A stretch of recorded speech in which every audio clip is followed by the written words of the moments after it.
अस्सलाम वालेकुम नाज़रीन इकराम, रोशनी लाइट चैनल की तरफ से आप सबको खुशामदीद। तो नाज़रीन इकराम, आज की वीडियो मेरे सब्सक्राइबर्स के इसरार पर फिर से अल्परसलान सीरीज़ के बारे में है, जिसकी आज की किस्त यानी किस्त नंबर 50 बहुत थ्रिलिंग रही। और आप लोग मेरे से अल्परसलान सीरीज़ पर वीडियो बनाने की फरमाइश ना भी करते, तब भी आज की किस्त इस काबिल थी कि इस पर वीडियो बनाई जाती। क्योंकि नाज़रीन इकराम, बिलाशुबा इस वक्त अल्परसलान ही वो ड्रामा है जो तुर्की के लोगों के अलावा तुर्क तारीखी ड्रामों के मद्दाहों में बहुत मकबूल है, जिसकी कई वजूहात हैं। इनमें बेहतरीन कहानी, ड्रामे का तारीखी वाक़यात से करीब होना, अदाकारों की परफेक्ट सिलेक्शन और ज़बरदस्त अदाकारी, और ड्रामे में बोरियत का ना होना और वाक़यात को बार बार रिपीट ना किया जाना वगैरह।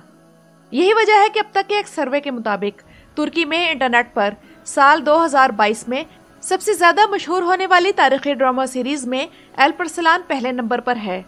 दूसरे नंबर पर ATV की दास्तान रही, जबकि तीसरे नंबर पर कुर्रलुश और चौथे नंबर पर बारबरस लार रहा। और नाज़रीन इकराम, वाकई में भी असल सूरत हाल यही है। और दास्तान ख़त्म होने के बाद मेरे ख्याल में कुर्रलुश दूसरे नंबर पर आ गया है। लेकिन अल्परसलान के मद्दाहों को इस खुशी के साथ साथ इस बात का अफसोस भी है कि अब इस ड्रामे के सिर्फ 10 अक़सात बाकी रह गई हैं, जिसके बाद ये ड्रामा खुद भी तारीख का हिस्सा बन जाएगा। और हम इस ड्रामे के बारे में वैसे ही तबसरे करेंगे जैसे अब हम दिर्ल शार्तरुल या ओइनिश बुयुक सल्जूकलो के बारे में करते हैं, और हमारी इस ड्रामे से सिर्फ यादें ही बाकी रह जाएंगी।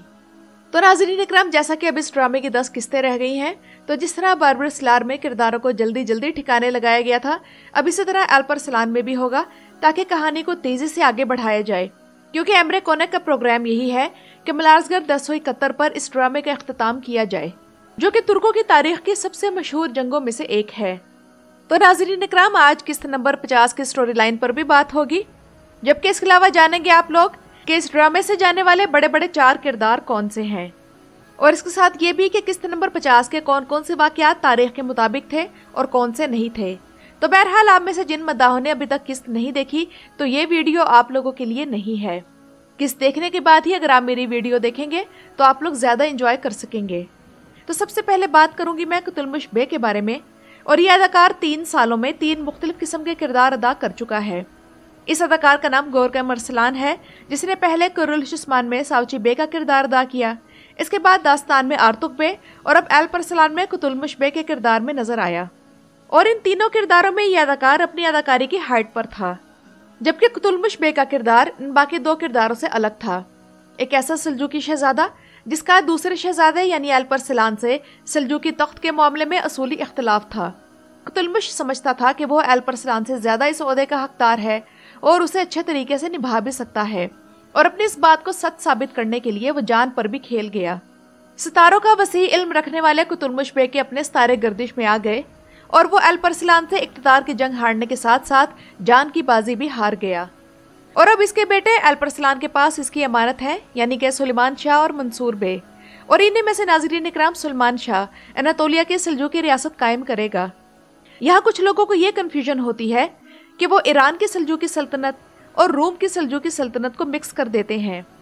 याद रहेगा, रोम की सल्जूकी सल्तनत वही है जिसे हम कुर्रलुश में आजकल देख रहे हैं। तो नाज़रीन इकराम, मुख्तसरन मैं ये बताना चाहूँगी कि असल सल्जूकी सल्तनत ये अल्परसलान वाली सल्जूकी सल्तनत ही थी, जो कि अब्बासी खिलाफत की मुहाफिज और इस्लाम के उस सुनहरे दौर को लाने वाली थी, जिस दौरान सुन्नी मुसलमानों की इस हुकूमत की सरहदें चीन की सरहद से शुरू होकर अनातोलिया और दूसरी तरफ से कफकाज यानी रूस से शुरू होकर यमन तक फैली हुई थी। और उस जमाने के बड़े बड़े शहर मसलन रे, इस्फहान और बगदाद वगैरह ईरान की सल्जूकी सल्तनत ने ही फतह किए थे, जबकि दूसरी तरफ रोम की सल्जूकी सल्तनत, जिसे अनातोलिया की सल्जूकी सल्तनत भी कहा जाता है, इसे कायम करने की इजाजत भी सुल्तान मलिक शाह ही की तरफ से मिली थी। और वो इस तरह कि सुल्तान अल्परसलान ने बाज़ंतीनों के खिलाफ जंगें लड़कर अनातोलिया फतह तो कर लिया था, लेकिन सुल्तान मलिक शाह के दौर में सुलेमान शाह को इजाजत मिली कि वो वहाँ का हाकिम बनकर अनातोलिया को अपने कंट्रोल में रख सकता है।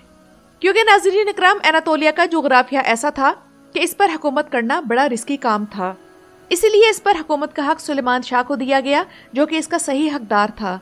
जबकि रोम की सल्जूकी सल्तनत ऐसी ही एक छोटी सी सल्तनत थी, जैसे कि शाम की सल्जूकी सल्तनत, जिसका हुक्मरान सुल्तान मलिक शाह का भाई मलिक तुतूश था, या फिर इराक की सल्जूकी सल्तनत जिसका हुक्मरान मलिक तपर का बेटा था, या फिर करमान की सल्जूकी सल्तनत جس کا حکمران کاورد بے تھا۔ اسی لیے ناظرین اکرام، جو لوگ سلطان علاؤدین کیقوباد کو سلطان ملک شاہ کے برابر سمجھتے ہیں تو ایسا بالکل نہیں ہے۔ سلطان علاؤدین کیقوباد کا دور رومی سلجوقوں کا سنہرا دور تھا، لیکن تب بھی ان کے پاس سلطان ملک شاہ کی سلطنت کا 10واں حصہ بھی نہیں تھا۔ اس لیے کہا جاتا ہے کہ اگر سلطان الپرسلان اور سلطان ملک شاہ نہ ہوتے تو نہ تو روم کی سلجوقی سلطنت ہوتی اور نہ ہی کوئی عثمانی سلطنت قائم ہوتی۔ سلطان الپرسلان ترک تاریخ کے اہم ترین سلاطین میں سے ہیں۔ اگر سلطان طغرل اور چاغری بے نے سلجوقی سلطنت قائم کی تھی تو الپرسلان نے ملازگرد کی جنگ کے بعد اسے وہ شان و شوکت عطا کی جس کی یاد آج بھی منائی جاتی ہے۔ اور بے شک رومی سلجوقوں کی تاریخ میں سلطان کلیچ ارسلان اور سلطان کیقوباد جیسے حکمران ہیں، لیکن ان کی تمام اناطولیہ پر حکومت نہیں تھی، جبکہ سلطان ملک شاہ کے دور میں تو فاطمی، عباسی، کاراخانی اور غزنوی سلطنتیں بھی قائم تھیں، لیکن انہی کے درمیان سلطان ملک شاہ نے رعب کے ساتھ حکومت کی اور فاطمی سلطنت کو چھوڑ کر یہ باقی سلطنتیں سلجوقوں سے دب کر رہتی تھیں۔ جبکہ ڈرامے میں دوسرا ختم ہونے والا کردار وزیر امید الملک ہے۔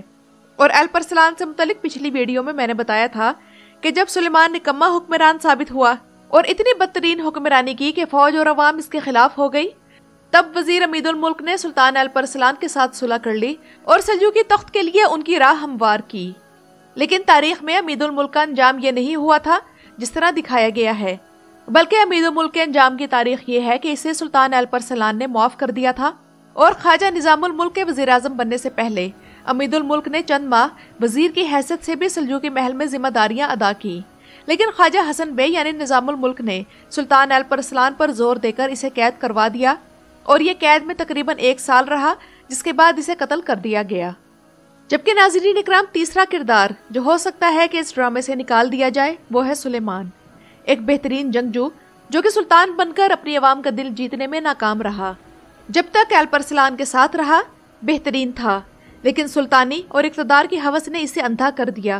فی الحال تو اس قسط میں وہ فلورا کے ساتھ محل سے فرار ہونے میں کامیاب ہو گیا ہے، اور لگتا ہے کہ وہ دونوں کہیں روپوش ہو کر وقت گزاریں گے جب تک سلیمان گرفتار نہ ہو جائے۔ لیکن یہ معلوم نہیں کہ ایمرے کونک سلیمان کا کردار ڈرامے میں مزید جاری رکھیں گے یا پھر اسے ختم کر دیں گے، کیونکہ یہاں 2 چانسز ہیں کہ ہو سکتا ہے کہ سلیمان کو جلاوطن کر دیا جائے اور پھر وہ ڈرامے میں نظر نہ آئے، یا اسے قتل کر دیا جائے۔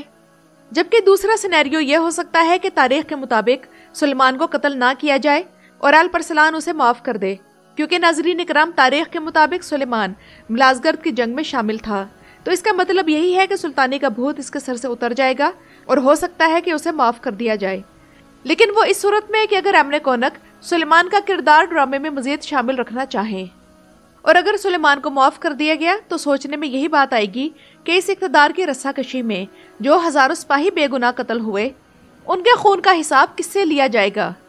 جبکہ یہی بات تب بھی ذہن میں آتی ہے جب الپرسلان کی قتلمش بے سے لڑائی ہوئی یا پھر ینال بے کی سلجوقی سلطنت سے ہوئی۔ جبکہ ناظرین اکرام، چوتھا کردار جس کے بارے میں کنفرم ہے کہ اسے ڈرامے سے نکال دیا جائے گا وہ ہے فلورا۔ بیچاری فلورا وہ کردار ہے جس نے اس ڈرامے میں صرف نقصان ہی اٹھایا اور اپنے قریبی رشتے باری باری کھوئے، پہلے اپنا بھائی الیگزینڈر، پھر اپنا باپ گریگور، اور ہو سکتا ہے کہ اگلی قسط میں اسے بھی ختم کر دیا جائے۔ لیکن سلیمان کے ساتھ اس کا پیئر بہت پسند کیا گیا اور یہ واقعی شہزادی لگتی تھی۔ تو ناظرین اکرام، یہ تو تھی میری آج کی ویڈیو۔ آپ لوگوں کا آج کی ویڈیو کے بارے میں کیا خیال ہے مجھے کمنٹس میں ضرور بتائیے گا۔ میرے چینل پر آنے کا شکریہ۔